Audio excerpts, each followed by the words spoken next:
മേളയിലെ still മോഡലുകളിൽ പലതും മികവ് കൊണ്ട് ശ്രദ്ധേയമായി.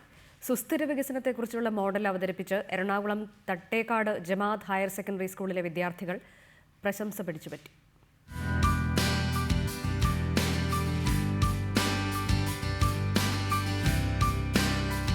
വികസന കുതിപ്പിനിടെ വരാനിരിക്കുന്ന തലമുറയെ മറക്കുന്ന ഇക്കാലത്ത് നന്മ നിറഞ്ഞ ഭാവിയെക്കുറിച്ചാണ് ഇവരുടെ ചിന്തകൾ.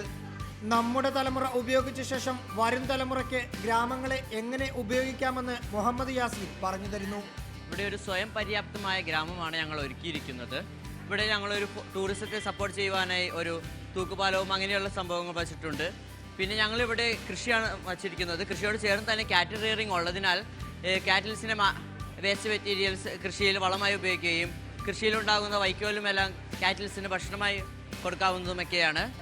ഇത്തരത്തിൽ നഗരങ്ങളെയും ഭാവി തലമുറയ്ക്കായി സൃഷ്ടിക്കാൻ കഴിയുമെന്ന വാദത്തെ സമർത്ഥിക്കുകയാണ് ബിപിൻജിത്ത്. ഇപ്പോഴത്തെ നാഷണൽ ഹൈവേ വ്യത്യസ്തമായുള്ളതാണ്. ഈ നാഷണൽ ഹൈവേയുടെ ഇരുഭാഗത്തായി ധാരാളം മരങ്ങൾ വെച്ചുപിടിപ്പിച്ചിട്ടുണ്ട്. ഇതുകൊണ്ടുള്ള ഗുണം എന്ന് വെച്ചാൽ ഈ മരങ്ങൾ ഓവറായി പ്രൊഡ്യൂസ് ചെയ്യുന്ന സൗണ്ട് അബ്സോർബ് ചെയ്യുന്നു.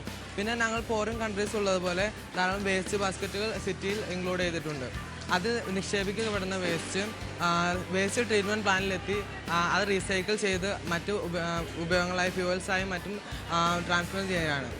ഈ 10ാം ക്ലാസ് വിദ്യാർത്ഥികളുടെ പരിസ്ഥിതി സൗഹൃദ സൃഷ്ടിക്ക് വേണ്ടത്ര പ്രോത്സാഹനം ലഭിച്ചാൽ ഭൂമിക്കും വരും തലമുറയ്ക്കും അതൊരു മുതൽക്കൂട്ടായി മാറും.